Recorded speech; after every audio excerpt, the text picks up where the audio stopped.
We are well into the 30s with episode 31, and this week we're talking about Boba Fett, Moon Knight, and of course, Spider-Man with the 60th anniversary. Stay tuned.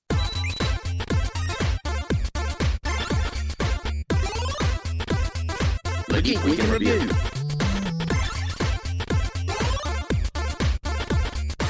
Hello and welcome back to the Geek Week in Review with me, Jacob's Toys, of course, the wonderful one and only SuperSorrell, and of course, Ryan Speaks Geek. If you're watching on YouTube, then please do like, share, subscribe, all of those things. If you're listening on podcasts, then do your usual, download, play, share, etc. All support across all channels is very much appreciated. If you don't follow the gents already, check the description below, follow them, pick up their details and give those guys a follow. So, episode 31, we are going to cram it full of Spider-Man stuff because finally the kind of unwritten rule of the spoiler ban is kind of officially up and we can kind of talk about it without kind of upsetting anyone. But we've also got a few other things to discuss. So I think we should start off with the most which one was Spider-Man again? He's that dude in the lycra. That's whatever a spider can. That one. Let's talk about something a bit more topical. Book of Boba Fett. Book of Boba Fett is has just had its third episode. Yeah. I'm loving it. I'm gonna lie. I'm really enjoying it, but can I start off on a dark note? Go for it. Go on. Right, on set. I need a dramatic moment. I have a few thoughts about Book of Boba Fett. Ryan's got a new colour changing light there. Yeah. I'm sitting there going, Let me see if I can do mine. Hang on. The funny thing is, I have got to the point where I don't know how to use it that much enough, so I just hold pieces of plastic up.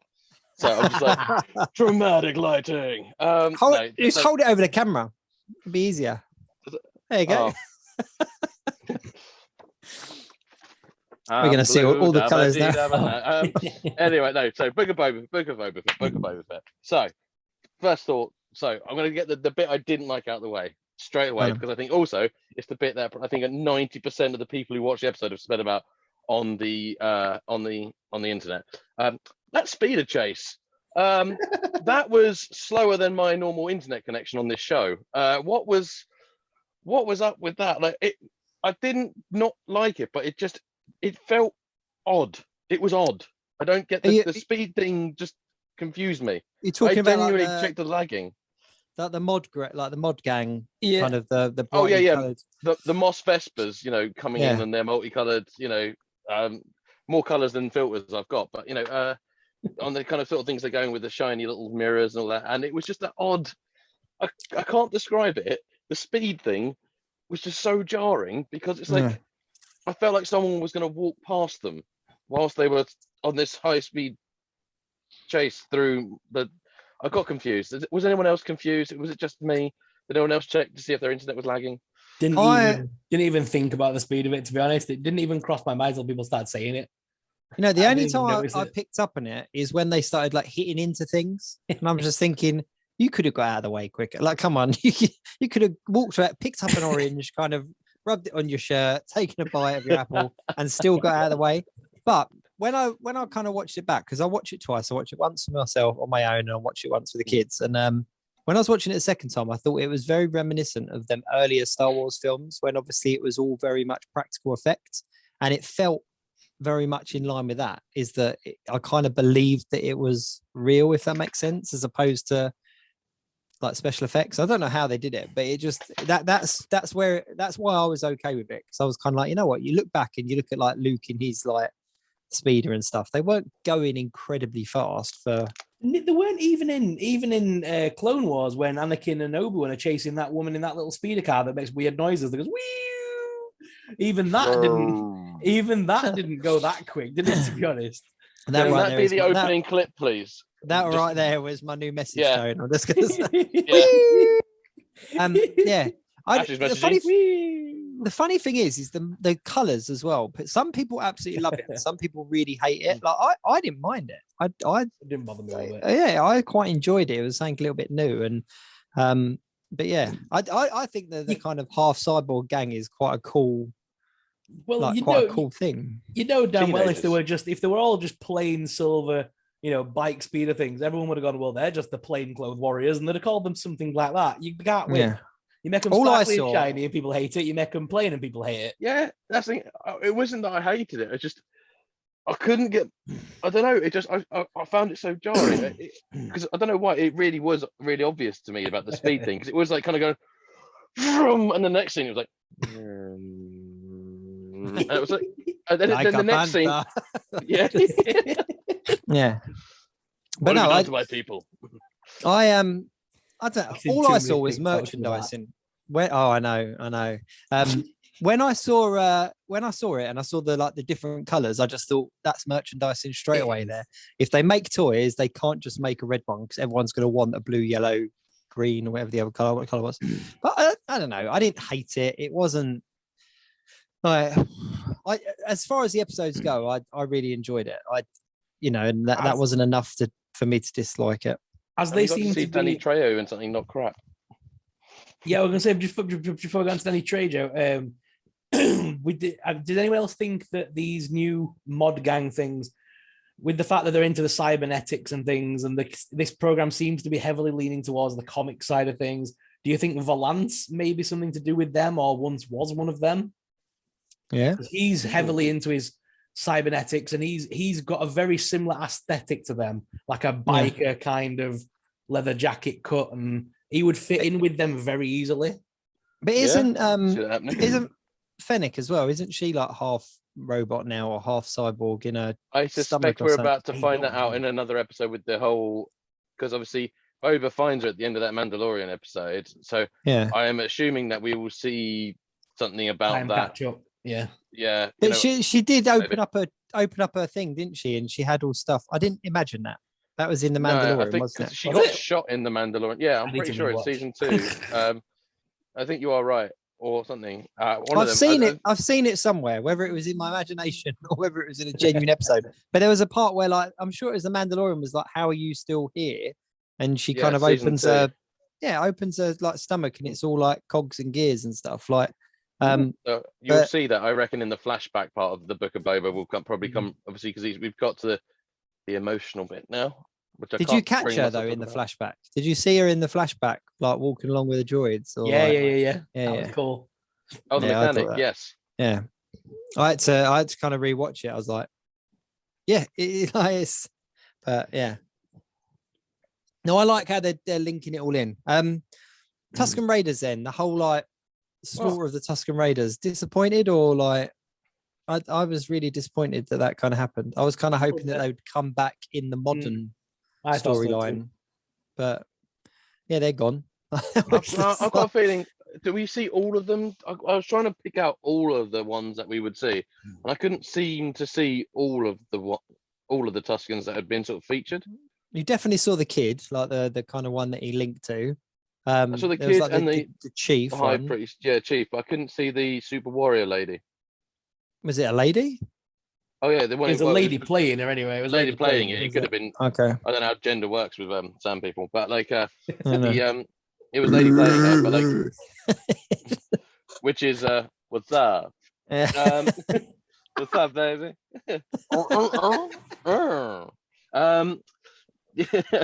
Weirdest. Only on the Geek Week in Review. You're telling me that when that Tusken Raider was sneaking up behind Luke and it went, he was saying, "Hey, baby." Yeah. Hey. Excuse me. Do you know which way it is to? Yeah. Like, I saw you came on a speeder. Can I get a lift? I need some sugar. Yeah. No, I was a bit disappointed to see them all killed off because I thought they could have circled round to that, and it was, I don't know. I was just a bit gutted, but yeah. So obviously we saw old BK came back. Like that was obviously going to happen. I'm surprised that they did it in the next episode. I thought they would have dragged that out a little bit, and because he's kind of gone now, like as far as we're concerned, because Boba kind of spared him, didn't he? And then he kind of done a mad rush off, like stage left. Like it was. I think he'll be back. You reckon? I think he'll be back. I think we will see at least one Tusken Raider still. Yeah. Anything, and I think it will be the warrior person because unless anyone wants to comment on the video if you actually saw the corpse of that person. Thanks. Yeah. But I think that person might still be alive, or Sam person. So I think we'll still see a Sam person. I still think we'll see the name of the Wookiee. So they're doing the same storytelling they did with Mandalorian. It's a case of we get 6 or 7 episodes. Each episode, he meets somebody new along the way, and the final episode, they all come together to defeat the baddie. That's just how it runs. They did it with both seasons of Mando. There's no reason why it won't work again in this. It'll be some like random Breakfast Club-esque kind of like team of like renegades and cast outs and stuff, and they'll all band together and fight the bad guy, which would be cool. I mean, it's case and a bounty hunter and a nerd. Leading straight on, all I'm looking forward to seeing is Boba Fett riding a Rancor. That's 100%. That is what I like when he comes out of that final battle on the back of a Rancor, which you know is going to happen. There are going to be thousands of people that are gutted they didn't back that Black Series Rancor. I think there could be a very good pop if they just have Mandalorian turn up in it, Din Djarin, just have him turn up. And maybe Boba Fett's earned his respect enough now because he gave him his armor, didn't he, back? And obviously, Boba Fett isn't actually a Mandalorian. He's not a trained Mandalorian. He was never a foundling or anything. So, I mean, there could be a very cool scene where Din Djarin basically tells him to kneel or something, and then he makes him recite the Mandalorian creed, and then officially announce him as a Mandalorian at the end of it. That could be. He does have the Darksaber at the moment, so yeah. That could be some good fan service by the end of it. They make Boba Fett an official Mandalorian, because that's always been the comeback of he's not even a real Mandalorian, but they could make him one. I'd love to see that. Palace to be all the Mandalorians. That's the new safe space he makes for them or something. Because, like you say, he's got the Darksaber, so he's the ruler of Mandalore. Technically, he can do that. Yeah, that would be really cool. But at the same token, bringing Boba Fett into Mandalorian wasn't a cheap move because they needed to build up Boba's story. But I think bringing Mandalorian into this would be a kind of a ratings call, or people would shout, "Oh, we just did it because Mando's so popular." I don't know. Twins anymore? No, maybe from afar. We did. Did we see? Yeah, we did. Yeah, because the twins gave the Rancor. Yeah. I just wondered if we're going to see them again. After this episode, because they're saying about they're going to leave planet and stuff like that, because they don't want to deal basically with what do you call it? The one from the Solo movie. Yeah. What's whatever the gang is called? I can't remember now off the top of my head. That's really bad. I can't off the top of my head. I know you mean. But that's obviously what that's we saw them, and they've basically said we're not the big bad guy. There's someone worse, so we're just gonna duck out and make way for the big bad. So. We haven't seen the real threat, have we yet? So I wonder who took Maul's place as their leader, because Maul's dead at this point. No, Maul didn't take over that gang. He took over the Black Sun.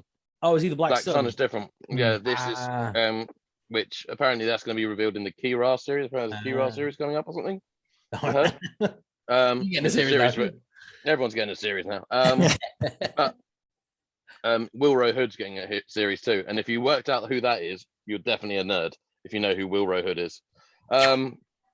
He's the guy in the background. Trivia! It's that time again. In Empire Strikes Back, in the background, there's someone running through in the evacuation in a big orange jumpsuit, and he's got an ice cream maker with him.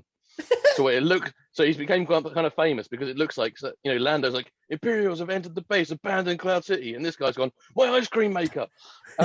Which that's they as then good as it links into the Mandalorian. So it retroactively, what they turned the ice cream maker into was this big storage container that can hold like credits and secrets. And the big container that has all the stuff in it, where you turn the top and it all opens up. Yeah, that's based on that original ice cream maker from the 80s. That's cool. There you go. Educational. That's almost as bad as Martini Guy in Jurassic World. Like, massive crisis happening. What do you grab? It's Mr. Slushy or the ice cream maker. Yeah, but you know how expensive those drinks are at those theme parks. So he was probably like, this was 30 quid. No. That's what I said. Like, yeah. Yeah. No, but I'm glad the Rancor did come in. I can't remember who it was that commented. Someone commented on one of my social media posts when I shared that video from last week, and he was like, "No, the Rancor is dead." And as soon as I saw it, I just thought, "Egg on your face, mate." It's just, that was my first thought. Is I just thought there's a huge thing of people the Rancor is done, it's dusted, and it's like. No, it's not really. Like Rancor and Star Wars go hand in hand. So does make you think that they should, again, the mishandling of that campaign a bit, like maybe wait and do the campaign after another Rancor appears in Book of Boba Fett? If any of the conversations we've had with people at Hasbro, can't stand for anything, then it's obvious that they don't know everything when going into toy production. Like, they're not given all the information. And I reckon if they did know that the Rancor was coming back in Boba Fett, then they 100% would have held back on it, because then you could have done the tiers for obviously Star Wars, like the main Star Wars, but then you could have also done like Boba Fett tiers as well, like a saddle or whatever it is he's going to be, Any Treyo, just bad. Yeah. But he's in it. He's just in everything as well. Like, he's normally in everything that's rubbish. So, like, I don't know, Sandworm versus Diarrhea Shark 4 or something on Sci-Fi Channel. And then suddenly, but now it's a Star Wars thing. It's like, hey, I'm good in this one. Hey, Danny Trejo.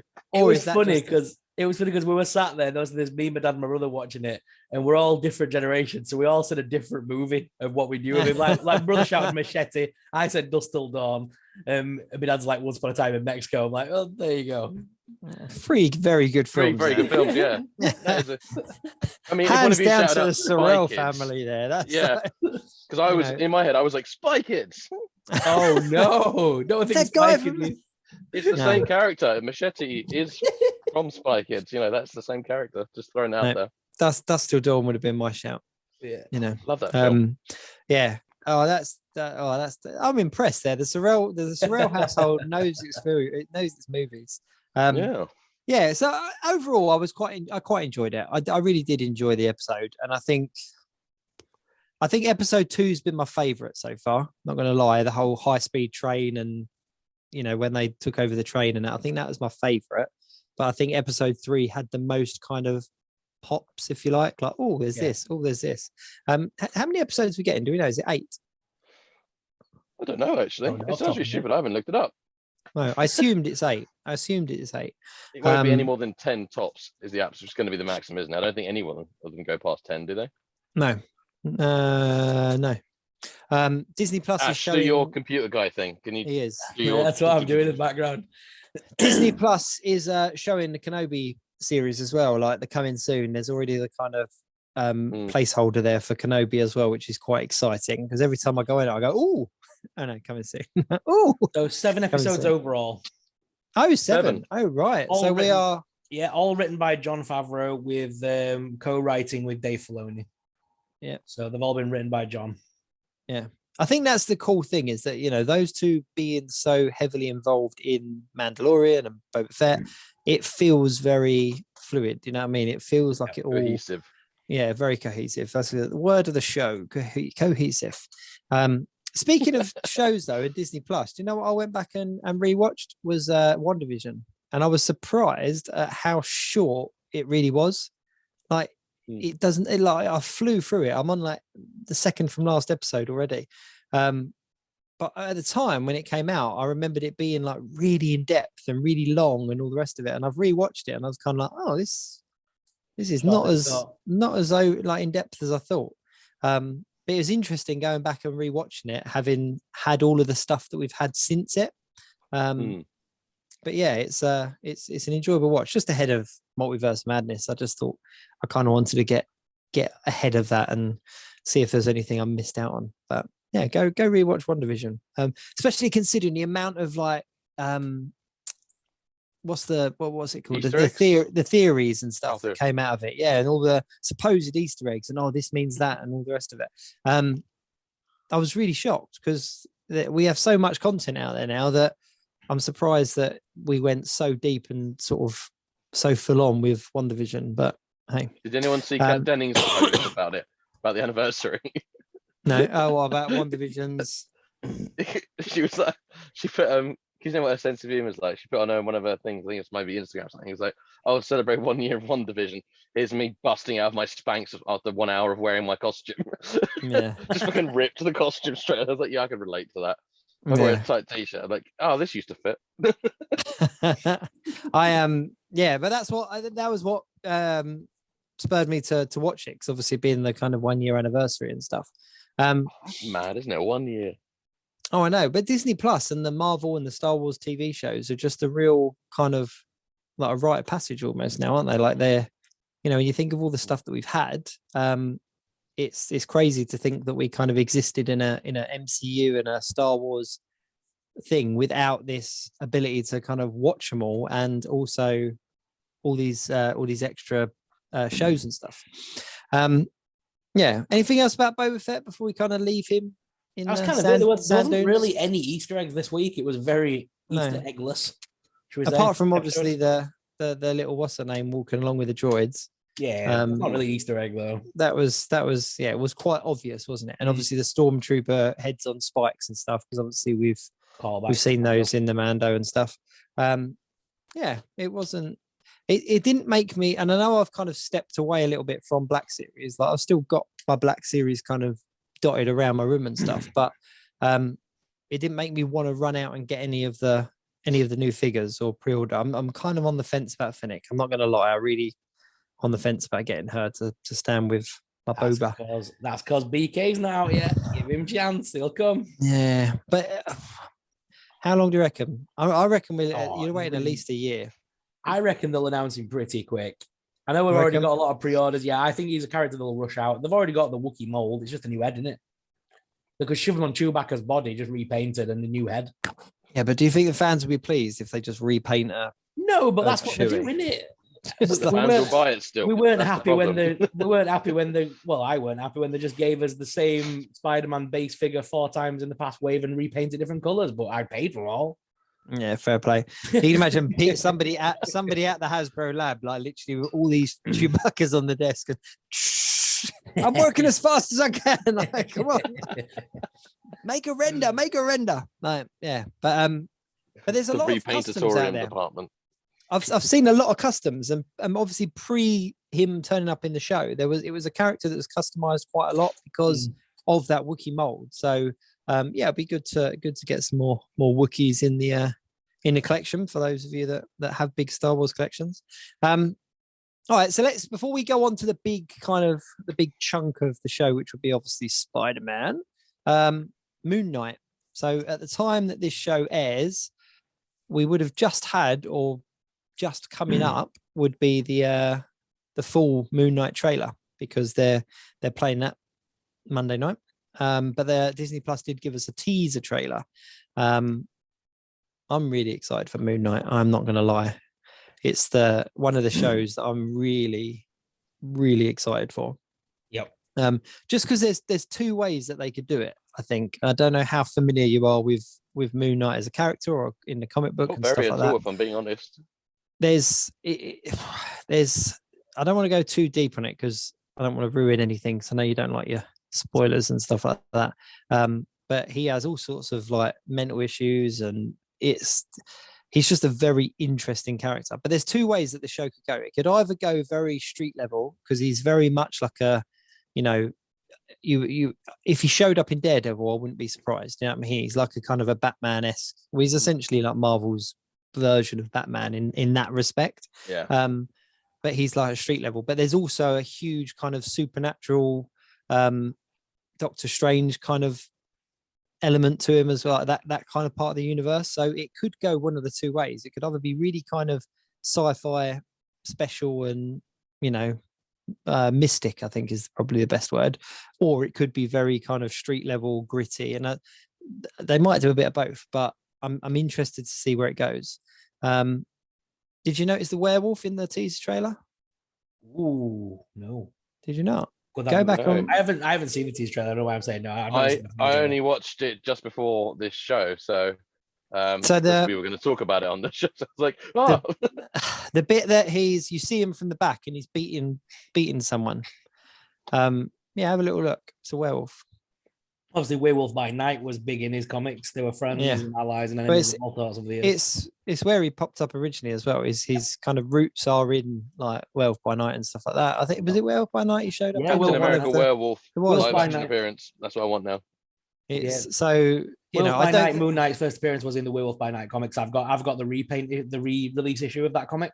There you go. So I knew it was. Nice. I didn't want to say it was Werewolf by Night in case it wasn't, because I knew there was it was either Werewolf or one of the horror issues or something like that. But it was actually Werewolf by Night. But I don't think that the werewolf that he's beaten down on is Werewolf by Night. But I think it's cool that if there are werewolves in this particular kind of universe, then even if it's just that one episode or that one scene or something, it opens up the doors. But then obviously we've got Blade coming in soon, which is going to open up like vampires, and we've got Morbius, and so we're definitely going down that supernatural route, which I think is a really interesting angle for Marvel to go down. So but yeah, I'll be interested to see what the trailer gives us. They changed the logo as well. Did you notice that?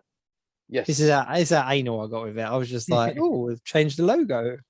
But yeah, and I can't wait for the figure. I'm not going to lie, I can't wait for the MCU Moon Knight figure. That's going to be awesome. I'm looking forward to it. I'm definitely reserved. I was looking forward to the trailer. Sorry, tomorrow or today, whichever. I always get confused about how it is, how we're meant to talk as if like are we talking as if we're in the past or the future? I look forward to watching it at the time it is available. So yeah, I look forward to a full trailer, because I think where I don't know as much about it, I've only read when Hachette did the Marvel's Mightiest Hero collection, where it was like some of their best of stories in like just one hardback volume.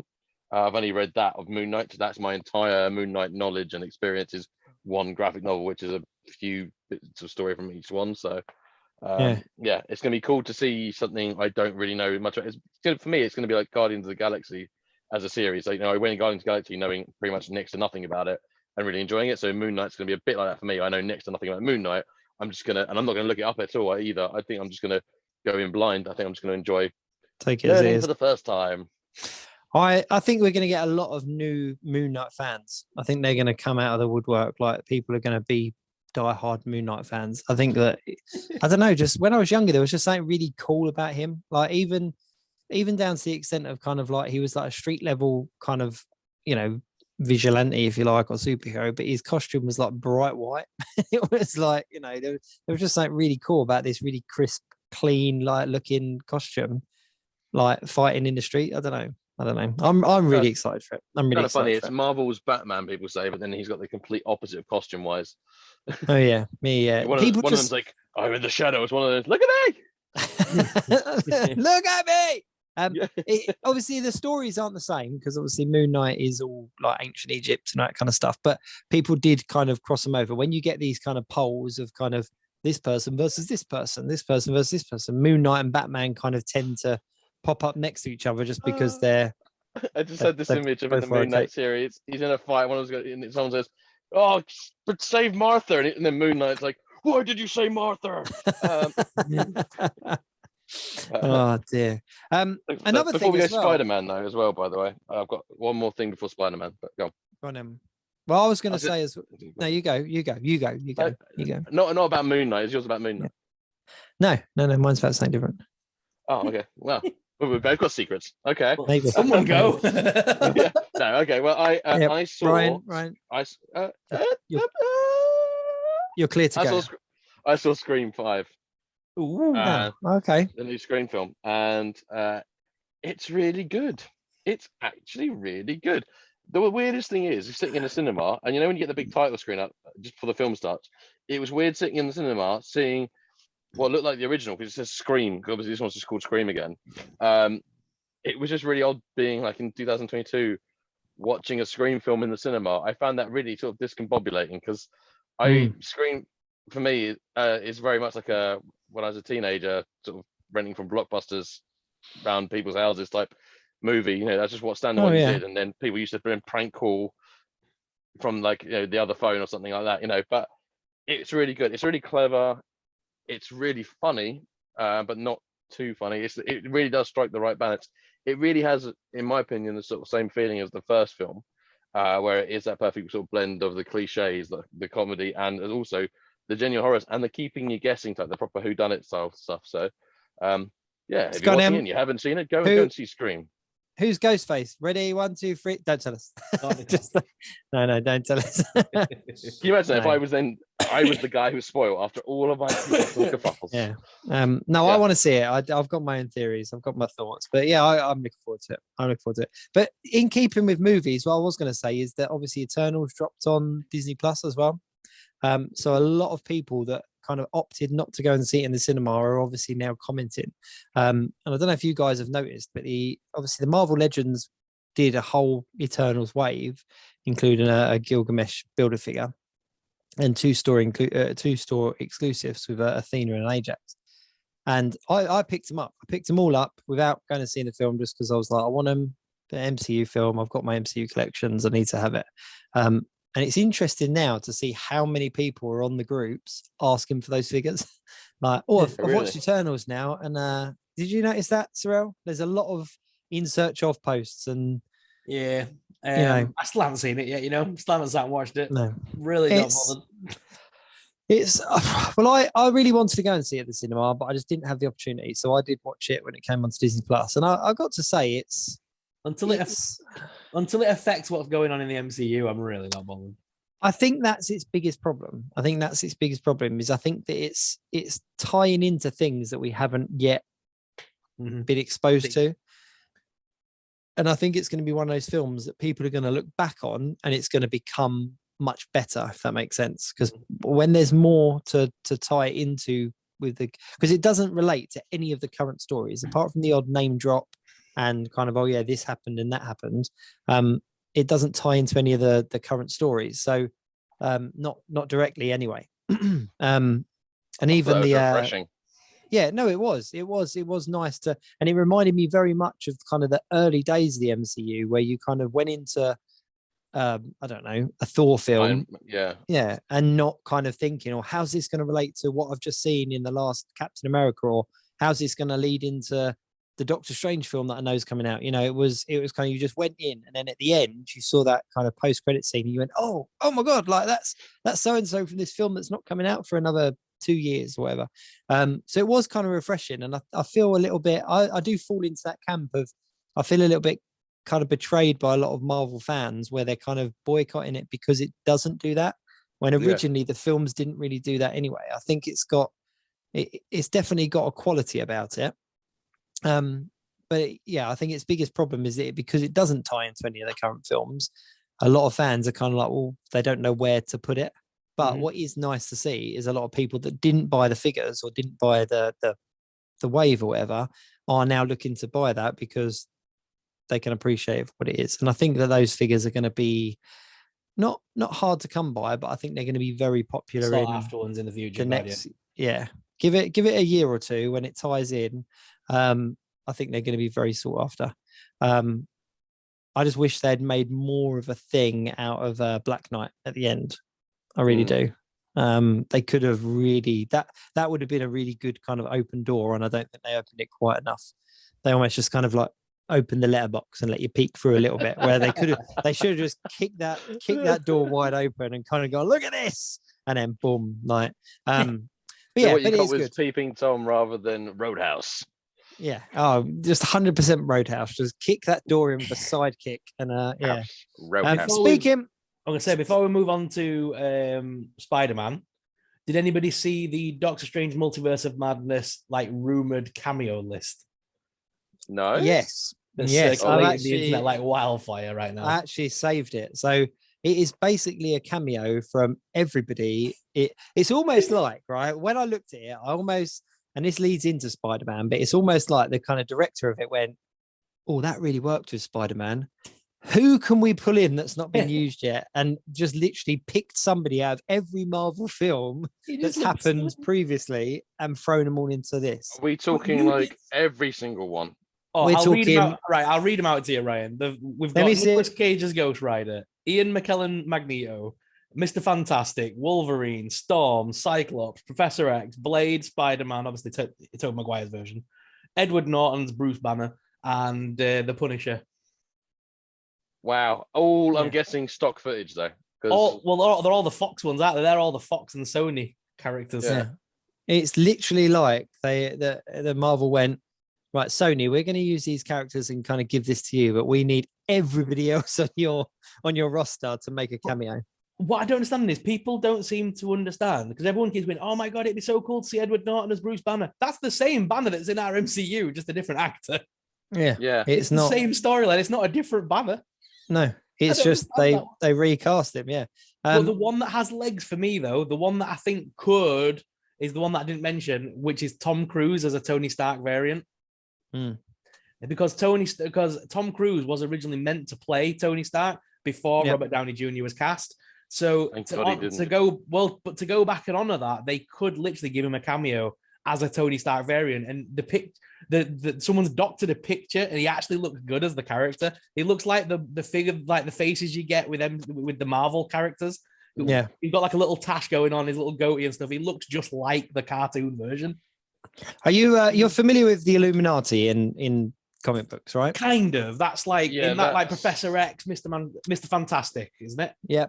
Yeah, they're the ones who banished Hulk to Planet Hulk comic. Yeah, yes, that's the one. You got obviously Doctor Strange, you got Professor X, you got Mr. Fantastic, you've got Black Panther in one version of it, you've got Tony Stark in one version of it, I think. It's one of these teams where it's fluctuated, but a lot of people on that cameo list would fall into the Illuminati.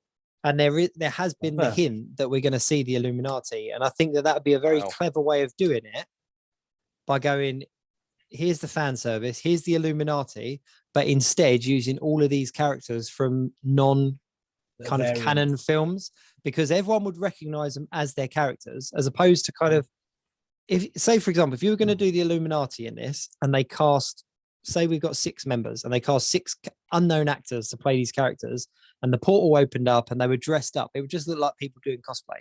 Yeah. Whereas if they got people that had played characters in previous films that are non-universe, people would instantly go, well, that's Mr. Fantastic because I've seen his 2 films. Like that's Professor X because I've seen all of those. So, and I think that's how they'll do Iron Man involved in it without having Robert Downey Jr. Yes. And actually, like you say, playing that fan service and going, here's the Iron Man that never was, but in this kind of warped way, he was off doing it over here. And that's why he's still alive in that universe. So that's my guess for that Illuminati. And then they basically have to go and find the counterparts in the current MCU, and that's how we slowly unwrap each of the characters bit by bit, because we know Fantastic Four's coming. So to have like, as you say, to have the Fox version do a bit of fan service, come back for this cameo, and then set us on the path of we've got to go find the Fantastic Four. Yeah, that'd be awesome. Now I'm 100% on top of the Ghost Rider. I heard that one a long time ago, and I even uploaded a picture. I like kind of spliced 2 of the pictures I'd done of Ghost Rider and Doctor Strange and put them together. I'm back in the MCU. I've done it. He'll just grab Benedict Cumberbatch and do that. It's, that he did a piss fire on you. But what's funny about that is obviously Idris Elba was in Ghost Rider 2, wasn't he? And he played Heimdall in the MCU. So, but no, I think that Ghost Rider definitely has some legs. I think that is Chris happening. Evans back as the Human Torch. That'd be so funny. That's been rumored though. That has been rumored that the portal's gonna open up. You're gonna see Chris Evans, and then he's gonna flame on. Like it's the kind of thing that I think Chris Evans would probably do for shits and giggles. You know what I mean? Like, yeah, because everyone's gonna go and think it's a Steve Rogers, then all of a sudden flame on. Yeah.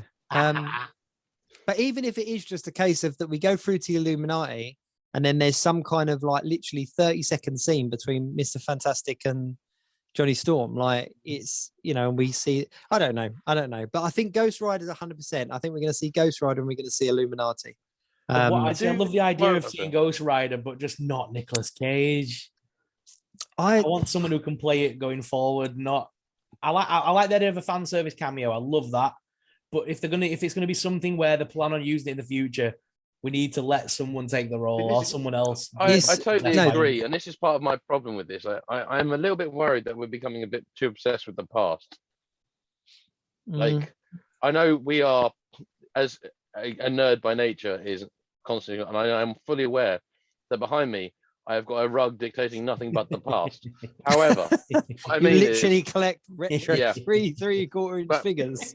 But what I mean is like film right. Yeah, but what I mean your argument is invalid. Okay, sorry. What figures have you just started collecting, Jake? The new retro figures. Which you didn't want to collect, but no. What I mean is, I didn't. So they're stupid, but I love them. No, they're not. They're beautiful. Film-wise, with Marvel. My concern is obviously we had the amazing portal thing with obviously Infinity. War, where we've got basically everyone from all the different films have been linked in. That was the big link there. And then Spider-Man is the big link about the past and other franchises, I think, which is great. My concern is that this has just become one of those things where every single thing has to link to the point where it's almost, I'm worried it's going to feel too shoehorned in, and they're just going to use films with multiverse stuff as an excuse to try and focus more on like getting as many going, oh, it's it's blah blah blah, it's Keith the plumber from Spider-Man 3, look, it's Dave the lawyer from the Fantastic Four film that was never released. I agree with you, but I disagree with you. I agree and disagree both at the same time as well. I think if they did it for this film, I wouldn't want to see the gimmick again going forward. I think we would have had enough seeing the two Spider-Man and then getting, like you say, a cameo from like Mr. Fantastic, Professor X, and maybe a couple of others. That'd be awesome. But I wouldn't want any more going forward after that. The only other one I would draw the line there for me. The only other one that I would actually accept is like Deadpool doing the portal thing and then Wolverine just being on the other side of it and he quickly goes, oh, and like drops the thing and portal shuts. Yeah. I feel like weirdly I could accept it more in the Deadpool film because of the fourth wall breaking. Yeah, the tongue in cheek. Yeah, again, and like you said, the obsession of trying to get Hugh Jackman to be back as Wolverine, which I think is just hilarious. I love it, and I would love to see him again. Let's be honest, but I just, I think, you are right. I would love to see it in the Multiverse of Madness, but I would like that to be sort of the bit where that's our farewell to the old Fox stuff, and we just go, right, we enjoyed those films, we've had a nice nod to them. Now can we move forward? Well, I think that's exactly what it's going to be. And this is why I agree and I disagree, is that I don't think, and I'm not even going to say spoilers because we're going to talk about Spider-Man soon, but I don't think whatever they do in Multiverse is going to be the same as what they did in Spider-Man, where these people are integral parts of the story. I think they are literally going to be cameos. Yeah. And I think that like the Illuminati part of it, there you go. That's 5 or 6 films that all of a sudden you kind of all tie together, all put in one thing, and you have a nod to them in one shot, like without any real big kind of story arc or anything. Nicolas Cage's Ghost Rider, I think I don't know if you watched Agents of S.H.I.E.L.D., how kind of down you were on Agents of S.H.I.E.L.D., but when they did that, Nicolas Cage's Ghost Rider was in that. Like, okay, it wasn't Nicolas Cage, but it was definitely that same version that kind of handed over the mantle. And I think that if they did something along those lines where, like Sorrell said, is that we get this is Ghost Rider, but he's in this multiverse, then when he pops up, you haven't got to do as much of an origin story. And you've only got to look at how well that worked for Spider-Man. So when Spider-Man came out, they gave us no origin story. They just went, here's Spider-Man, and they ran with it because we all know what's come before. And even though, okay, as geeks and nerds and stuff, we know who Ghost Rider is, we know who Blade is, all that kind of stuff. But by kind of tying it in, there'll be new fans or newer fans that will see Nicolas Cage's Ghost Rider go, oh, who was that? Go home, see that he's got 2 films, know about Ghost Rider, see all this work they put into the origin story. And then when MCU drop Ghost Rider and it's just hits the ground running, they're not going to have to do that kind of the origin story. So I think Spider-Man is the turning point of we're not going to go back and do origin stories again and again. And I don't think we're going to get that with Fantastic Four. I don't think we're going to get that with X-Men. I don't think we're going to get that with Ghost Rider. I think and Blade as well that's coming out. They're not going to be the origin stories that we've had before. They're going to be stories that these are established characters that you should know about by now. And I think the Multiverse of Madness is going to be the way of kind of going, this is your background reading. In comic books when you used to read and then there would be the little box like, to catch up on this. 102. Yeah. And I think that's essentially what this is. That where all these cameos are going to be, there's going to be little yellow boxes. See, Ghost Rider, Spirit of Vengeance. See, Fantastic They should do Four, that. If they do a Deadpool film and they do that, that's what they should do for the break the fourth wall bit. They should do that with movies. They'd be like, oh, they have an X-Men. And see movie, blah, blah, blah. Oh, wow. That's annoying. I think as well, for like the only one that in all of those is if Hugh Jackman really is coming back as Wolverine, that will be the real fan service of, okay, we're going to Wolverine in this. Here's your last little look. But it's got to be Logan, the film, was such a beautiful wrap up to the character. It would have to be something really kind of special. This is what I was going to say. Do you really think Patrick Stewart again would show up for Professor X? Because like you say, their stories were so integral to that story of Logan. It was the final run, the final time they were doing it. They made it abundantly clear they're not coming back. That was it. Yeah. You know, and they ended it so well. Do you think we would actually see Patrick Stewart, or do you think we might see McAvoy? I reckon McAvoy. I reckon McAvoy over Stewart any day for a return cameo. And I think old Fassbender over what do we call it as well? As much as I would love Patrick Stewart and Ian McKellen just one more time to suit up, I've got a feeling we might see the younger versions just because of how the timeline of X-Men works. Have you seen the leaked concept art for Multiverse? Do you want to hear what it is? Yeah, go on then.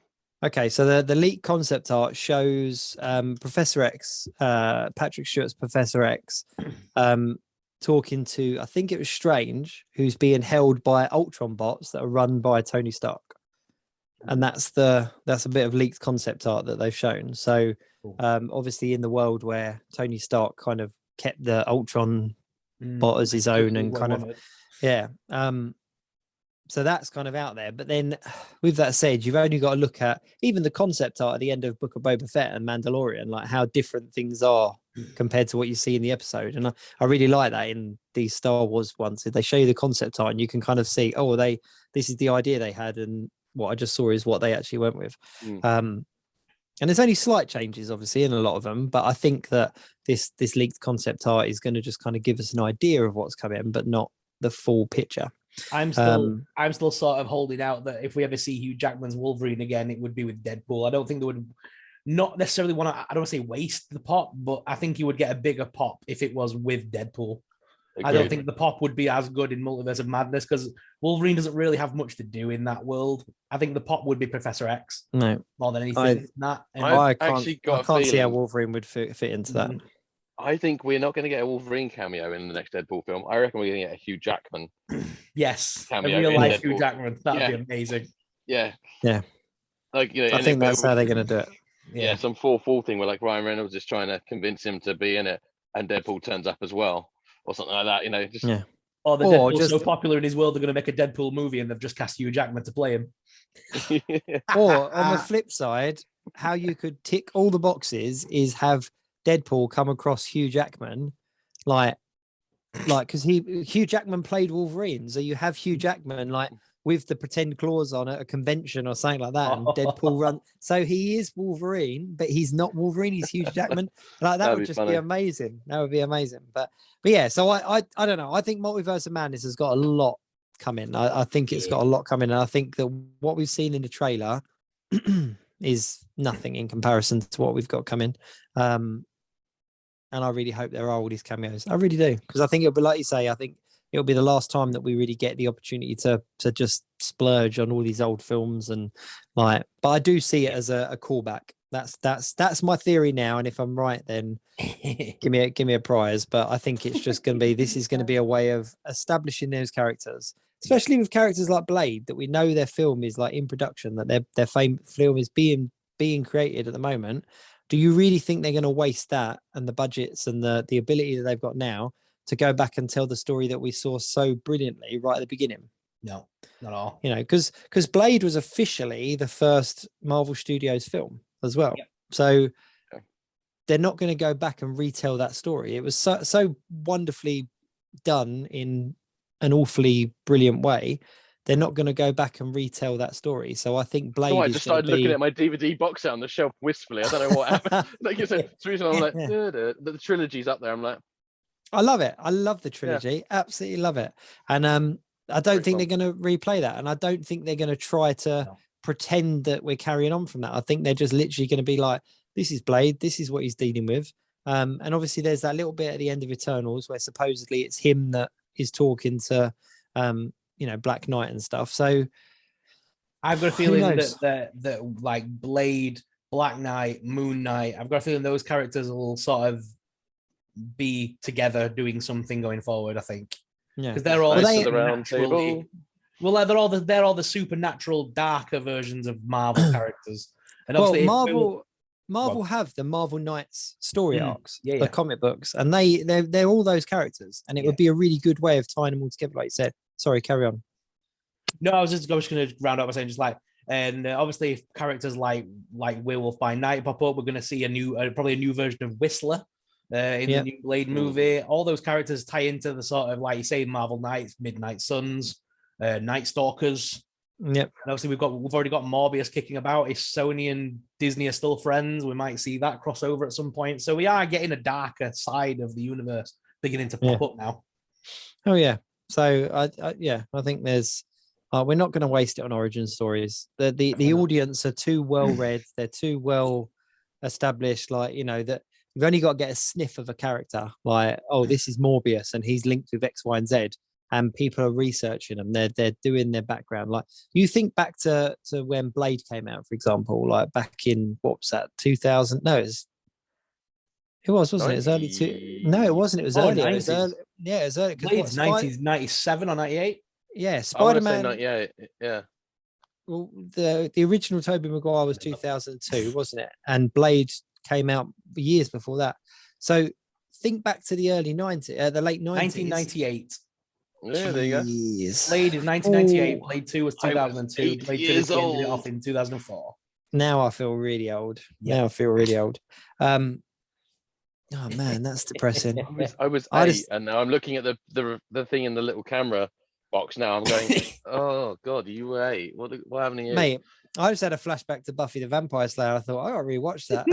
I've just got, but think back to Blade. When Blade first came out, all the little nods to the people and the universe and that kind of stuff. You didn't have the internet in itself wasn't as expanded. You didn't have these community groups. You didn't have these websites. You didn't have these news sites. You didn't have social media. Social media was not the thing that it is nowadays at all. Like, you know, it was a little spark in someone's eye. Not to mention things like Marvel Unlimited, where you can literally go on there and read the backstory of a character in comic book form, whichever character's trending. Like when the Eternals came out, they put together a whole Eternals reading list. So, you know, not to mention the new books that were coming out. So it's almost like it's a different world, isn't it? They don't need to go back and establish these origin stories, even like they did with Iron Man and stuff. They don't need to go back and do those. So if they redid Iron Man, they're not going to go back and do all these origin story, are they? Because we've already had it. Yep. That's my theory. But yeah, I'm excited for Madness, Multiverse Madness. Really excited. So let's move on. Let's talk about Spider-Man. Let's get into Spider-Man. So obviously we're not going to go too deep into No Way Home because we have talked about that in different ways, and we talked about it a lot leading up to it.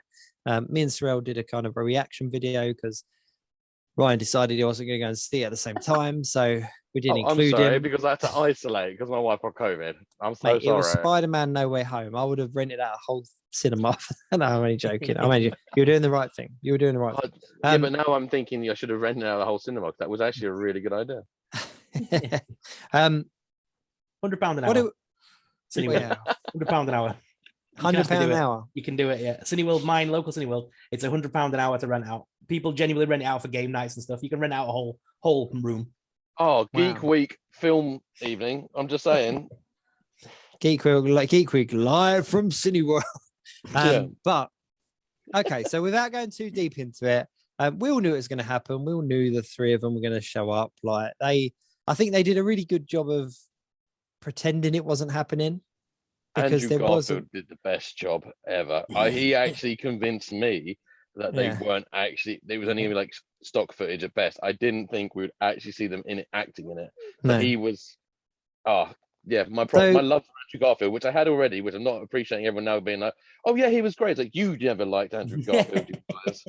Well, like, the funny thing is, if you go back and watch our older videos, we all talk about how Andrew Garfield's our favorite. Like, I'm quite happy to admit that he was always my favorite Spider-Man. Like, yes, Tobey Maguire's suit was better. Yes, but Andrew Garfield, hands down, was always my favorite. And I know that we've spoken about that. And it does annoy me that people are now kind of like, oh yeah, make Amazing Spider-Man 3. So shut up. You didn't even want Amazing Spider-Man 2. Like, don't ask me to hashtag make Amazing Spider-Man 3 when you weren't even at the cinema supporting the second one. Come on. Electro, I bought his figure. You, like, come on. Like, it's somebody pointed out to me, which I think this again has legs.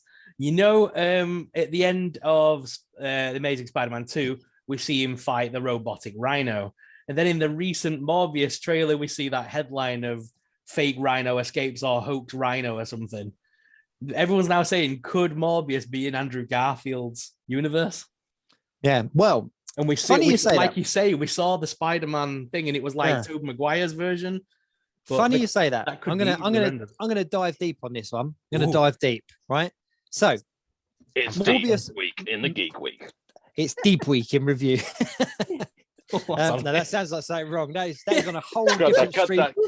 Cut it. That's available on a totally different streaming service. Cancel. But right, Geek Week in review, deep dive, issues. Right?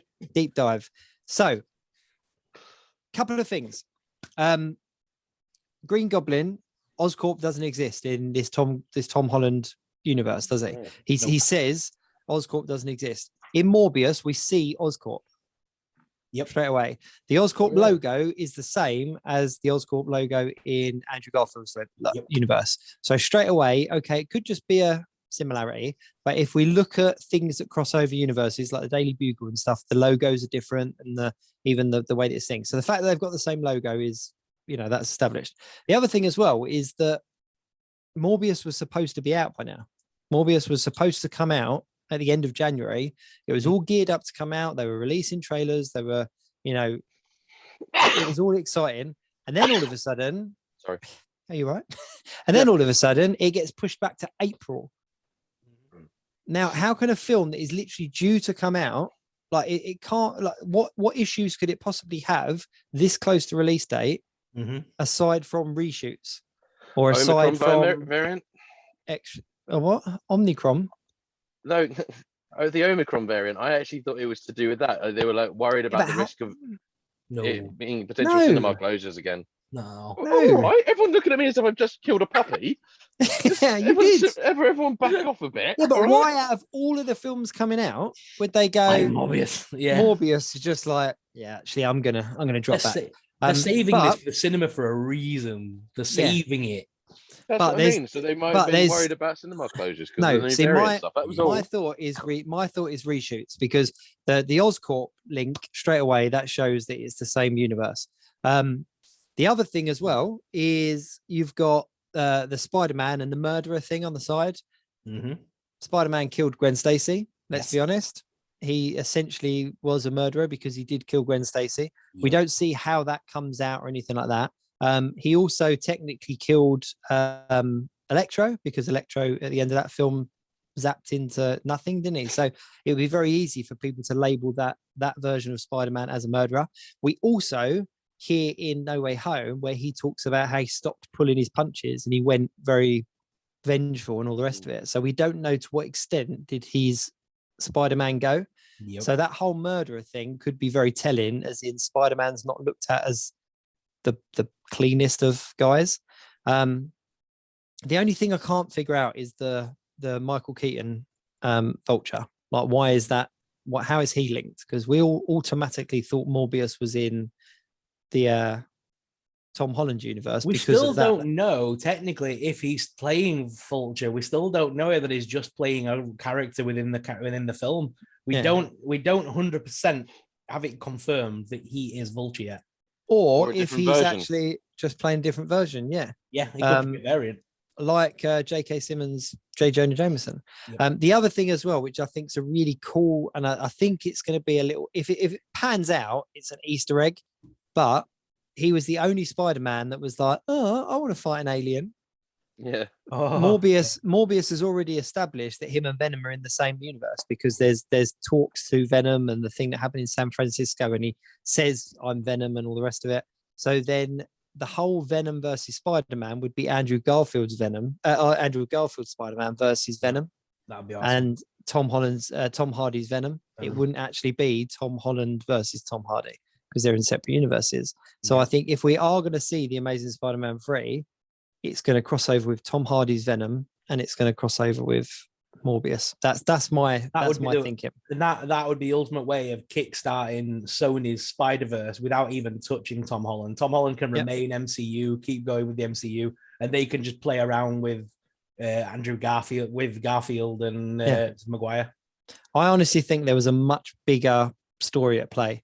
And it was like, you know what? We want a Spider-Verse, but we need a Spider-Man.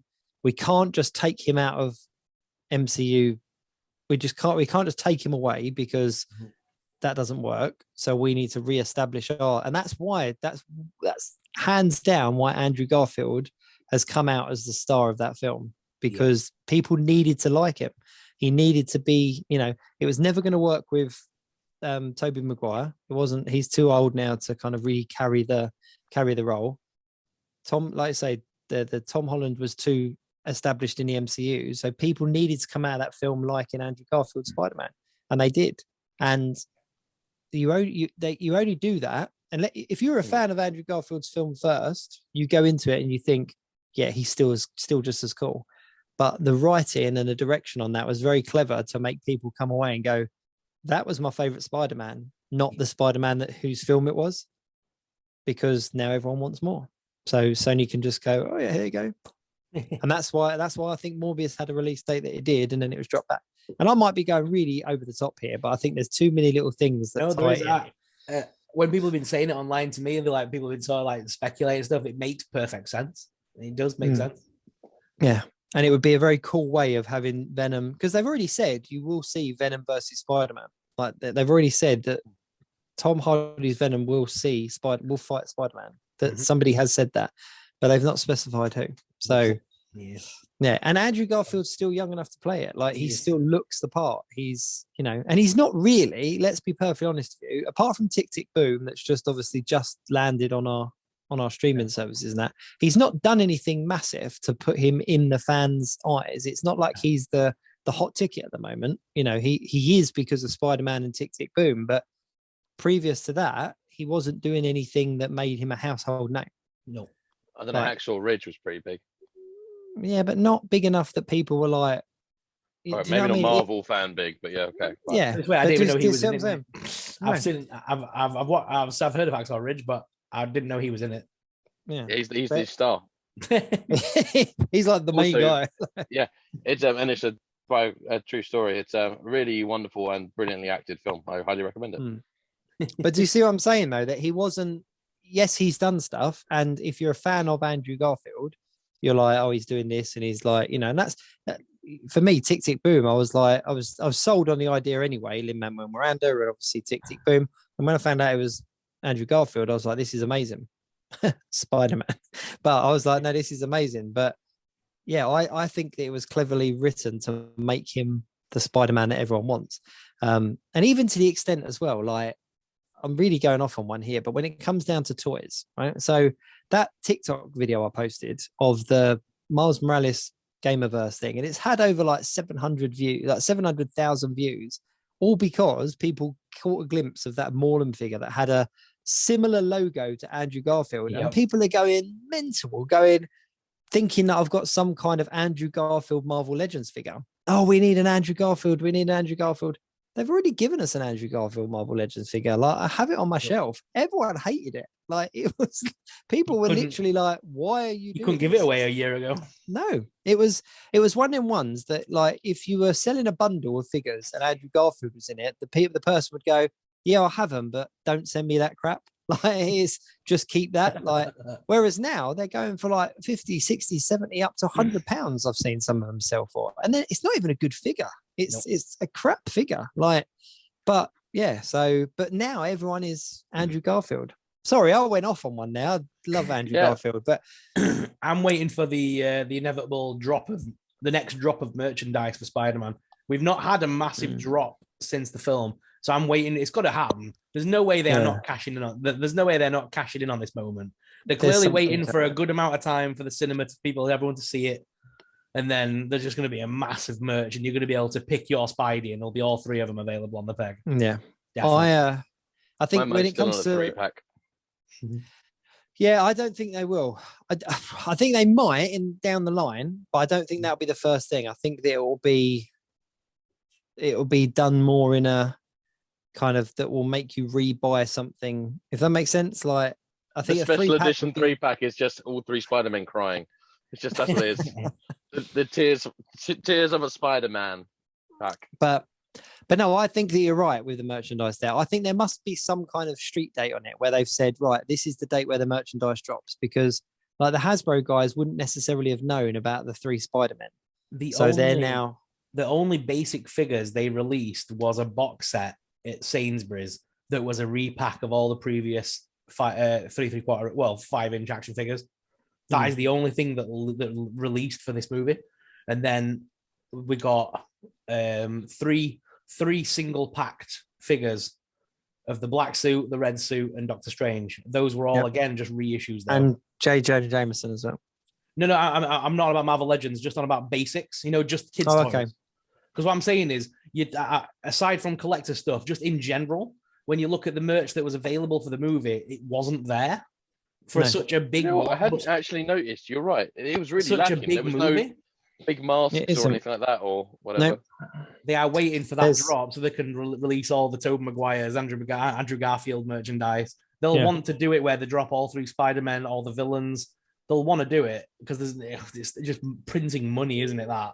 But just look at Avengers Endgame and Avengers Infinity War, and think of all of the merchandise that we got for that. When it comes to kids' toys, like as in the real kids' toys.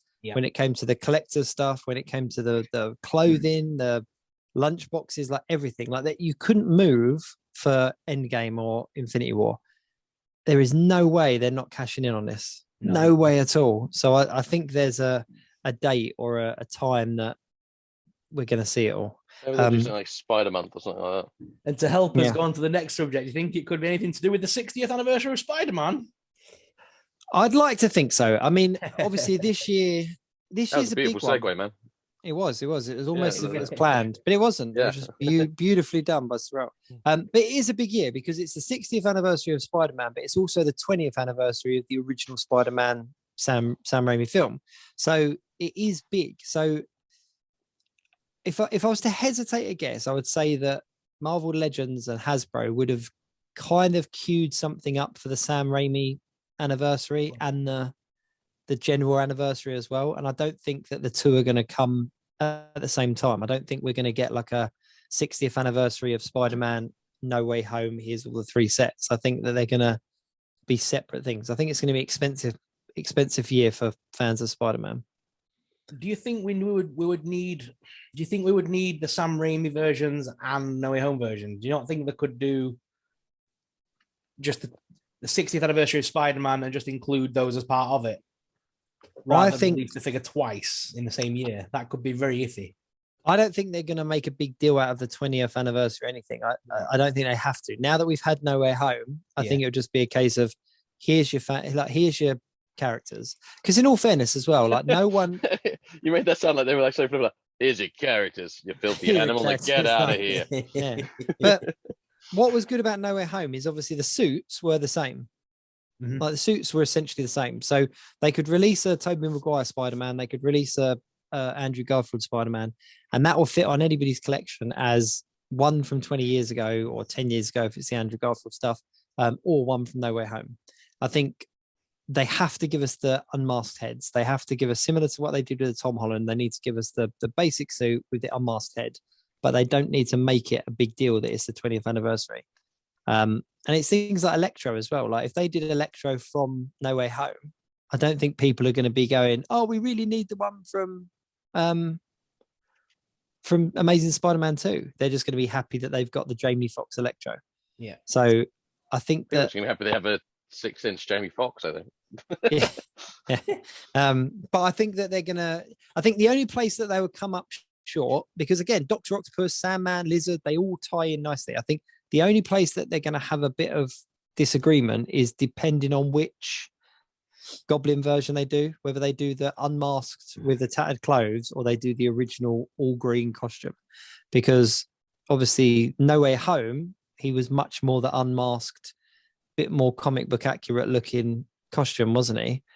I think you get 2 versions of him. Yeah, I would like to think. I hope so. I do hope so. He was the fan favorite. He was the one that he was the big part of it. Do you know who did all his own stunts as well? Yeah, that was when he stipulated that as well. He was one of these things that I'll come back, but only if I'll come back if I. He's like 70 odd, like it's like madness. But let's talk about the 60th anniversary, because obviously the 60th anniversary of Spider-Man is a big one. Couple of rumored drops. Sorrell, come on, let's drop them. You've got the lowdown on this. So marvelousnews.com is reporting, and it's from JT Prime, which is a good resource. Usually they're not that wrong. the reputable website. They're saying the Marvel Legends Spider-Man 60th anniversary wave will include the following figures. I'll just read them out as a list, then we can discuss them. Is it Knull? Null? I don't know how you pronounce that name. Knull And Venom 2-pack. Spider-Verse Penny and SPDR 2-pack. Homecoming Ned and Peter. Now, just quickly on that one, that's the backpack right there, what we saw. Definitely. Flashed up. Hands down, that's the backpack. And that's why I think that what you're saying is reputable, because they flashed us that backpack and that fits in with Ned and Peter. But I'm hoping that it's a different version than what we've had before. All right. We don't need another Tom Holland Spider-Man. No, we don't. Well, they're saying Homecoming, so they're not even. It's specifying Homecoming, so it's not even. It's going to be the pajama suit, isn't it? Probably, because that hasn't had a in a while. No. Spinneret and Spider-Man 2-pack. That is cool. Now, Spinneret is one of the ones that I've done a custom of, and it'll be interesting to see which version we get, because I'd customize the young version and the old version. But yeah, I'm excited for that. The Japanese Spider-Man. So is it Toei Japanese Spider-Man? Yeah. Then you've got an obvious one, because they've done a little the little VT thing on Disney Plus as well about Japanese Spider-Man. The thing is with Japanese Spider-Man is, which I found out from watching Toy Galaxy, shout out to them, they were saying that when Hasbro got the rights for Saban, it included all of Saban. And Saban Entertainment created Toei Japanese Spider-Man. Oh, right. Saban Entertainment. So they technically own the rights to make the figures. They already own the rights. Oh, that's a no-brainer then, isn't it? It's a no-brainer, isn't it? So that as soon as I saw that, I was like, after watching that this morning, I was like, yeah, that makes sense now. Amazing Spider-Man 15, Walmart Classic Retro Lizard, which everyone's been wanting.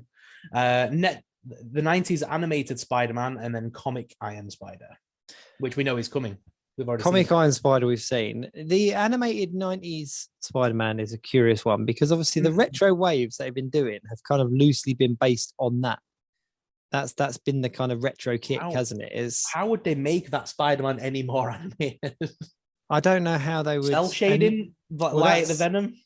That's the only thing I can think of, is that they do some kind of cell shading. I can never get it out, but some kind of cell shading to make him match the Venom. But what if they include a Peter Parker head, the animated Peter Parker head? That's another way of doing it as well. Yeah, it's a very easy way. Hey, it's Spider-Man again, but we're putting in this head, so it makes him this version. That's basically 90% of Marvel Legends. That's true. I'm opting for cell shading though. I think that's what we're going to see on that one, based on the animated X-Men and the animated Venom. Like, you know, that's my guess. The Penny Parker and the SPDR. Yeah. Is that going to be comic book accurate, or is it going to be? It says Spider-Verse. We don't. That's probably the movie versions. It's going to be the movie version. That's wicked. I'm well up for that. Well, SPDR was the Bath figure that not everybody managed to get, and we never got a penny, did we? No, but that's also more comic book accurate than it was obviously the Miles Morales film. So it'd be cool if they did I'd be really gutted if they re-released the Bath, because that was quite hard to get hold of, and I do have it, but they keep re-releasing Baths though as single fingers. Mate, it's one thing that's really grinding my gears. Really grinding my gears. Like the Vulture was the final blow, because I was like, I'm not gonna get it, I got it. And it totally like poo-pooed all over the Bath. And now the Bath's boxed up in a thing, and I'm just debating on passing it on to someone else. It's like me for years. I was able to go, I've got a rogue. And then that carded one came out, and now everyone's got a rogue. Yeah, I was exactly the same. But no, I hope it's the Miles Morales version, because obviously we're going to get another Miles Morales film in 2022 this year.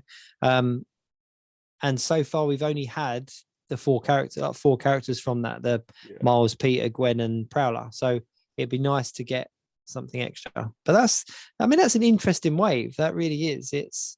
I think the packaging will be really nice as well. Yeah, Spinneret will be a good one. I've just double checked on who I thought that was, and it is who I thought it was, the white suited spider girl. Oh, that's Mary Jane. Oh, is that Mary Jane? Yeah. I need to go back and read some comics. I was talking about Spiderling, sorry, not Spinneret. Ah, hang on, look. This is where I knock over. This is where I knock over is just all my figures. okay. I don't know who either of these characters are. One step ahead of you. And yeah, she was. Wow, that's pretty good. She was a custom I did ages ago. So we're as in like what character? It's Mary Jane. So it's Mary Jane, but what is that Spiderling? Doesn't look very good. Spinneret. This is Spinneret. Right, okay. Because I don't know either of those characters, Spinneret or Spiderling. So, yeah, no, this is Spinneret. So I can't really. It's not. It's just. It's quite. Yeah, but the light is making it look not as good as it is. If that makes sense. You're going to post on Instagram tomorrow. Jake will put a link to his custom figure so you can see it in all its glory.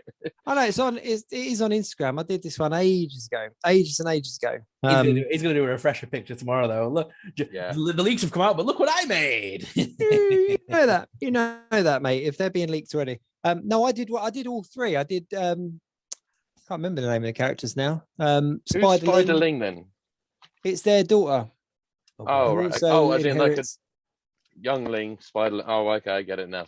She's at the back. I'm not getting her out because I will knock them all over. So live on the Geek Week in Review, Jake's collection comes crumbling down. Yeah, I could see them making them though. Definitely by the looks of that artwork. Yeah. Oh, it's easy. It'd be easy for them to make. Yeah, easy for them to make. And even just when I posted the pictures originally, people were just like, "We need this as a figure. Like this is a version of." They've done so many different versions of Spider-Man and Spider-esque characters. They need to do it. It's a cool comic, but actually go and read it if you get a chance. Go and read it. I'll send you the links. But yeah, what I find interesting though is the packaging is going to be beautiful. It's going to be stunning packaging. That hands down, that's going to be something to keep. But I don't think that's going to be everything we're going to get.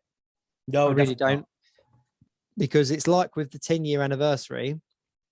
Not the 10. Yeah, it was the first 10 years we got, didn't we, of the MCU? Yeah. And they kind of announced the wave, and then there was more that came out as like exclusives and stuff. And the same as the 80th, how many things were labeled up as the 80th anniversary? And I think that there's a lot more. I'm still 100% sure we're going to get Nicholas Hammond. I'm positive of it. Like loads of people have been reporting on it. But I think we're going to get that original live action Spider-Man just because it's so iconically different compared to the other suits that we've had, that it'd just be nice to have that. And I think there's going to be, I think they've got to do something along the lines of, do you remember that San Diego Comic-Con Stan Lee they did, where it was like the Amazing Fantasy 15 and it was Stan Lee in the box? And I think I can imagine them doing something along the lines of that as well. I don't know. It's just a big anniversary, isn't it? Yep. Definitely. So, but I'm just going to kind of cross over into the 3/4 inch that the here we go. Look, I've got my first two, Ryan. You'll be well chuffed. And I had to be in the year it was, I had to pick up the two Spider-Men. So my work here is done. But it's the first time I've received figures where I'm kind of like, I don't want to take them out of the box. Like they're the first ones I don't want to take them out of the box, just because I don't think taking them out of the box will add much. Like the articulation on the rubbish, like they're not articulated, but still don't get what you don't get about them. Like the articulation. I know I do. But what I'm saying is that they're just as nice in the box, or nicer in the box, than they are out of the box. I'm going to take them out of the box. I'm not an inbox collector, but I'm leaving them in there. You have to do it like Steve did live on the chat. You have to be like, yeah. Well, speaking of which, they arrived. Hey. Here we go. So Steve did make good on his promise and has sent me Silver Surfer, Hulk, which is my favorite one. I'm not going to lie. I really like the Hulk one. And obviously Stealth Iron Man. Didn't see that one. Say it again. Stealth Iron Man. Oh, Jacob. Can't believe I fell for that. Yeah, I can't believe I fell for that. But one thing I will admit, right? One thing I will admit about these, there's something about them. There's something about them in your hand, like compared to my like every other figure I've got. this just takes me back, like 100% takes me back. Like there's something really pure about the way these feel in your hand. I don't know. I can't like, I don't know. I can't put my finger on it, but there's something about the way that they, I love them. I hate them. I hate them, but I love them. But I guarantee you, your hate. I will. Your journey towards the small scale will be complete. I'll say it now on the show. There will be a full collection of these in my collection. Victory, fatality. And I'm going to put them over there, look at them in disgust, and hate myself for it. But I've gone 3 3/4 inch for Marvel. But it's only having Steve sent me these ones, because the ones in the packet, I'm kind of like, oh, I could just have these two and leave them there because they don't do anything. But then as soon as I felt these ones, I was like, wow, this is, I'm back in my childhood. It is. It just takes you back to the kind of like, oh, I'm the Hulk. Oh. It is. And you can't do that with 6-inch figures because you feel silly. So, yeah. So I'm happy. No, I'm happy. But with that said, and I said this to you guys beforehand, right? There is no there's no comparison. Like, you know, there really is. Like, this just looks like a McDonald's toy compared to obviously what you get with a. I always think with 6 those, inch. like 6 inch, I always think in my head is like posable statues. Like, you know what I mean? It's like, you know what I mean? Like, come on, son, let's go to school. Silver Surfer and his dad. They'll make that now. It is like watching Sideshow and Fisher Price next to each other, but Silver Surfer loved the pains of parenthood. He didn't know he had a kid until he showed up one day. It's just, you know, mate. That's the picture I'm taking. That's the picture I'm taking. The bastard son of Silver Surfer. Wait for me, Dad. Tell me you love me. Yeah. I'll love you when you shine, son. I just want a hug. Yeah. Jake, we've just lost Jake now to this lie. I'm just going to go play with these, right? Just static. And just move it and Ash be like, all right. That 100% is that Steve challenged me to take a photo with her, and that's 100% the Silver Surfer picture. Some kind of like legitimate son story. I don't know. We'll go there. Yeah. Oh, sorry, I totally ruined your flow there. Do you know what? I have totally genuinely forgotten what I was talking about, because I was actually now thinking about the possibilities of the spin-off series of Silver Surfer and his son. Yeah, it's like some bad 80s kind of comedy with like filmed in front of a live studio audience. Back to back like this at the credits. Silver Surfer and his son. What do you do? At the end of every episode, Silver Surfer sits down and like, on today's show, we learned all about the power. Yeah. And what did you learn today, kids? Always feed Galactus. Mate, that is a show that was just waiting to happen. If you're as hungry as Galactus at the end. Don't forget, kids. But no, it is they are a cool toy line. They are a cool toy line. I'm really pleased that. And the funny thing is, if we didn't have Steve on the show, I never would have picked one up. And I'm really pleased that I have, because no matter how much you told me, I just wasn't sold. I wasn't sold on it. And Sorrell's fed into that, because he sent me 3 over as well. So my collection is slowly growing. So I've got, what will I have? 8. I've got 8 at the moment. No, 9. I got 9. I got Human Torch. Human Torch. I think you've got more than me now. What? Which ones do you have? I might need them. No, I want mine. Give them to me. Mine. I just don't have as many as you. I think now. I've got the 3 Ryan have sent me. I've got the 2 Spider-Man. I've got Human Torch in the post, and 3 that Sorrell put in the post. So I've got 9. Yeah, I think I've only got like 8. Actually, I've got 8. When the student becomes the teacher. Shut up. Yeah. No, but they are cool.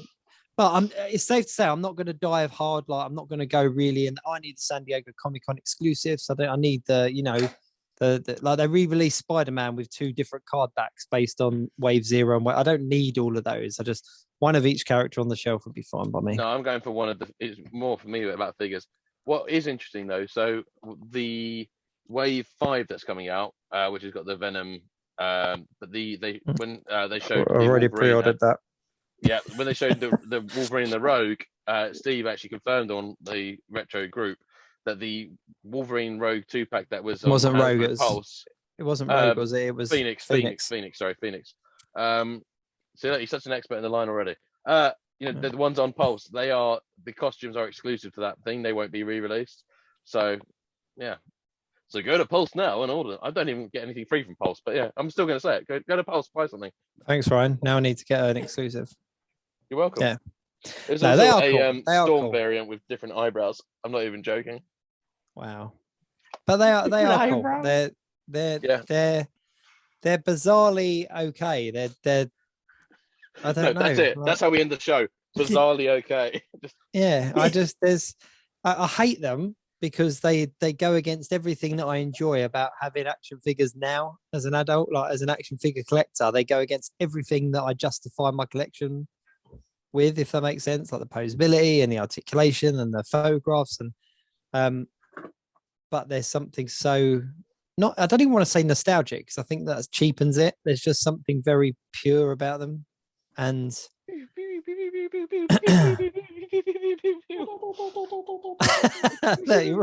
didn't want you to feel left out, so we got to okay. My vintage to Pole Dalek.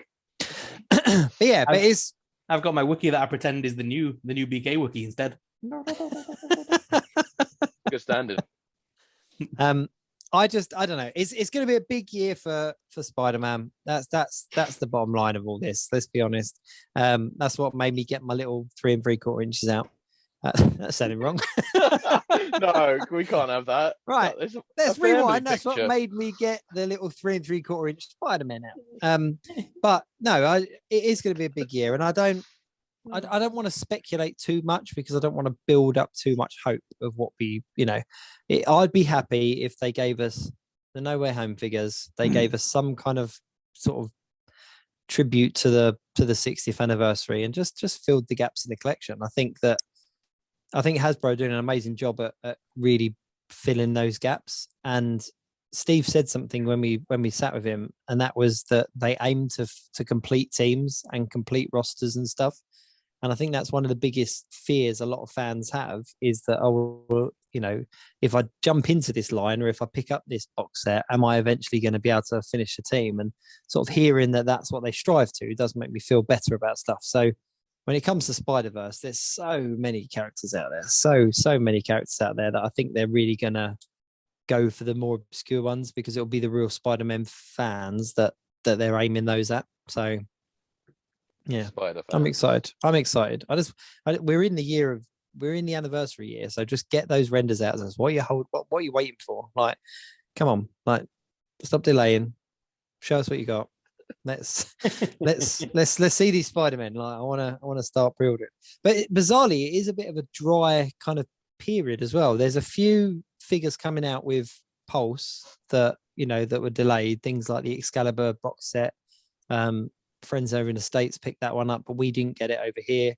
There's a few of the army builder packs as well, like the scroll and the shield pack and that kind of stuff that haven't dropped yet. But then there isn't anything really big dropping until like March time. Yeah, there is, like, on the Marvel side anyway. So there is this kind of February black area where I think we might see a couple of Fan First Fridays or.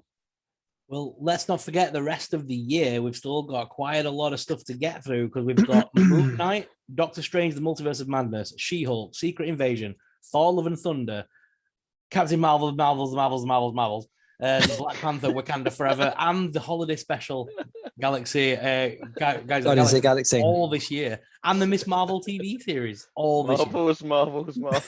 It's the stupidest name. Marvel Studios presents Captain Marvel, The Marvelous Marvels. Based on Marvel Comics. Oh, it's just such a stupid title. They've got to go with the tagline, it's marvelous. Yeah, they do, don't they? Yeah. It's going to be marvelous. It's ridiculous, that name. But there's so much coming that they're gonna release figures for. We're already talking about the Wakanda Forever releases kind of being leaked a little bit supposedly. So I mean, that only leaves really Thor and a couple of other little TV stuff. And the TV stuff doesn't usually get like massive of waves of stuff, does it? A few releases here and there. And then you're not even taking into account things like obviously the comic book figures and the box sets and the Pulse exclusives. And then you're going to have HasCon again. You're going to have another Hasbro PulseCon. You know, that's going to come up with its exclusives and its reveals.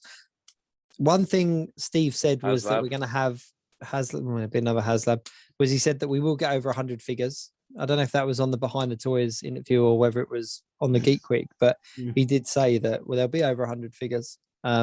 Last year we got 123, if my count was correct, including box sets, exclusives, HasLabs and stuff like that. So 123 individual figures, which doesn't sound like a lot, but when you spread that out over waves of sort of 6 or 7, it is a lot of figures. It's a lot of waves. Normally February would be the month where we would see a lot of things start getting announced because it's normally Toy Fair season, but the Toy Fairs have been cancelled. Yeah, all of them. There's only London going on. London's the only one that's happening this year, and there's not a lot. The one at New York's been cancelled. The New York one is the big one. That's where like Hasbro go to announce things. Yeah, that's cancelled. Tokyo's cancelled. Hong Kong's cancelled. Nuremberg's cancelled. There's only Paris. There's only London left, and London's still doing it apparently. But nothing really ever gets massively. Normally Funko have a big presence in London, but Hasbro are normally behind locked doors and. Oh, you've got to be on special invitation to get in. So maybe they will this time, just because it's still going on. But everything is. So why have they all been cancelled? Because of the world pandemic, COVID. Oh, so that's a good reason to delay that. But me saying that for Morbius was ridiculous. Interesting. No, mate, they haven't delayed it. They've just cancelled it. They just cancelled it. What is that? What kind of weird contraption are you breaking your face with? It's a giant peg. It's actually why I normally keep my background up, which I'm a little bit worried. I don't know what's keeping this up now because of this. I've been waiting for this whole thing just to fall down. Like I'm about to make a big speech and an American flag's just going to go. And then I saw the freedom and all of it. No, but it's I genuinely. I think that's when I make the most flat pack furniture and there's always a random screw at the end. I'm like, I don't know where this is from, but. Everything's sturdy, so let's just push that into place. I'm not leaning back. I'm leaning forward away from it. It's going to happen. Fair enough. But no, you are right, Sorrell. We're heading into Toy Fair season, so I think that we're going to get a few fan first Monday, Tuesday, Wednesday, Thursday, Fridays. Weekdays. It's just bizarre that we haven't kind of had a sniff at any of that. Like there's not been any kind of mention of anything yet. So it's just that kind of calm before the storm. I know with my pre-orders, I mean, I've got a few things that are due to arrive in the next coming weeks. And then after that, like I said, nothing until kind of March time. So it's like a really weird, quite quiet month. So yeah. That reminds me, one of our new features.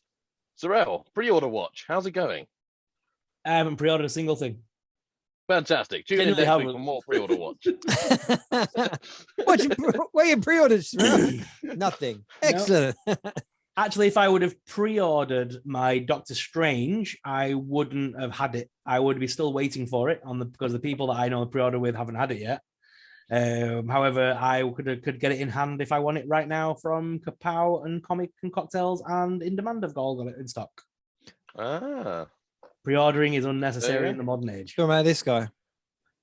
Yeah, talk about that guy. I'm not bothered for him though. I'm not getting him. I'm really slimming down on Legends. I've officially said it and done it, and I'm doing it.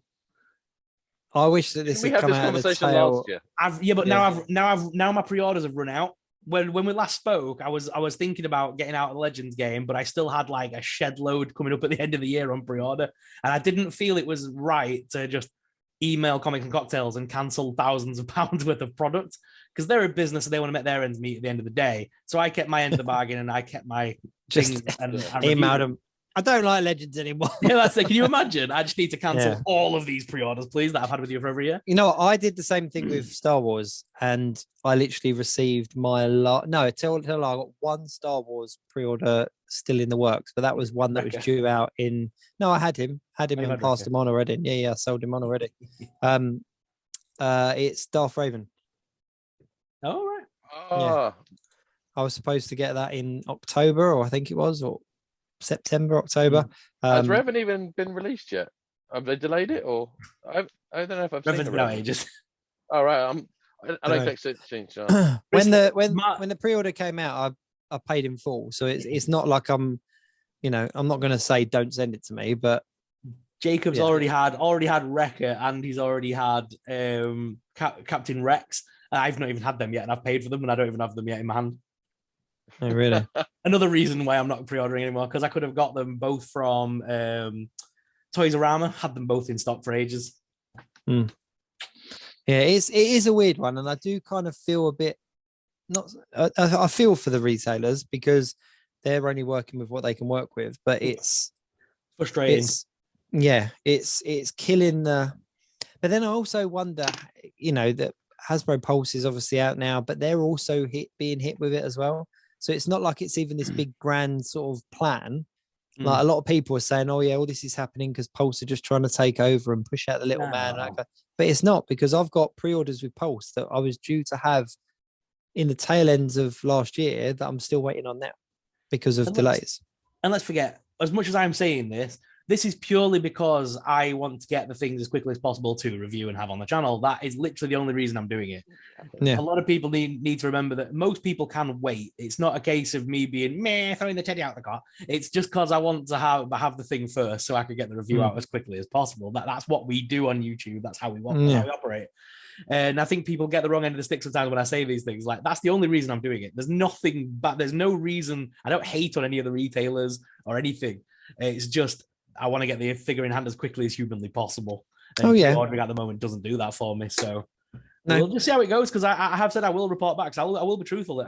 There's going to be a point where I'm going to miss out on some stuff because I haven't pre-ordered them. It's going to happen at some point. I'm just waiting for that moment to hit. It'll be interesting to see when and how that happens, though. So I mean, that's one of the main reasons why I pre-order, is that just the fear of missing out. I don't want to, if there's something that I do want, I don't want to risk that missing it. FOMO. So it'll be interesting to see. Will be interesting to see. But yeah, but I think that's quite a nice little roundup. I think that's a good end to the show this week. I think, we've kind of not gone too heavy on Spider-Man. Like, can't upset too many people. But it was a good film, right? It was a good film. It ticks all the boxes. Out of 10, what did you give it? Spider-Man. Yeah. Good 9 out of 10, isn't it? 8. 8 out of 10. 8. Get off this show. You're not giving it anything really over. Good. No. 8's really good. Yeah, I would say 9.5 out of 10. Cool. All right. Well, if you are still listening after our rants and discussions and deep dives, then please do, like, share, subscribe, and all of those things. All supports the channel is very much appreciated. Do check out the description for Ryan Speaks Geek URL for his channel, and obviously SuperSorrell's URL as well for his channel. Do go and give them gents a support and a follow and a subscribe. Check out my link as well for various other social media platforms that we are on and operating on. If you are listening to podcasts, then again, download, share, play, replay, re-download, all those things. I'd love the podcast remix, re-upload. I would love for the podcast hits to go up. We've got a steady flow of listeners on the podcast, which is really refreshing. So I do want to give a shout out to anybody that is listening. But I'd love to see that kind of go up, but we'll have to have a look into that. But yeah, if you are listening on podcast, then please keep doing what you're doing, because it is very much appreciated. But I think that's about everything. Any final thoughts, gents? Anything you want to add in? Yeah, at all. I thought it was a new year, Ryan. I thought it was a new year. Just getting blunt with it now. It's going to scream Yaddo at an undetermined point in the show going forward. Yeah. All I'm gonna say is I haven't seen Scream yet, but I think Courtney Cox did it. Oh, I'm saying Sydney Prescott. That's where my guess is. End on a high, and just go. You know what? Don't say yes or no. Right? And that's why I don't like cricket.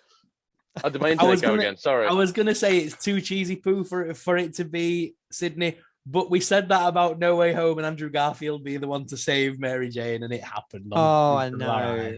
So... Can I say one last thing, right? One last thing about this before we do leave. Like and I know I've done the sign off, but as original Andrew Garfield fans, like of the Andrew Garfield thing, there is a load of people on there going, "Oh, the end credit scene that we should have got." Was Andrew Garfield visiting Gwen Stacy's grave and telling her that he finally caught the woman, and I'm going, no. As a fan of the original films, like what they did was fine, and it kind of brought. But we don't need that after credits. Like we don't need to overplay.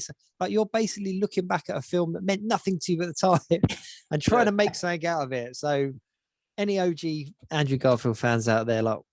Yes. Anyway, sorry, I just needed to get that in. As I said, please do like, share, subscribe, all those things. My name's Jacob Toys. Ryan Speaks Geek, SuperSorrell. Until next week, keep it geek.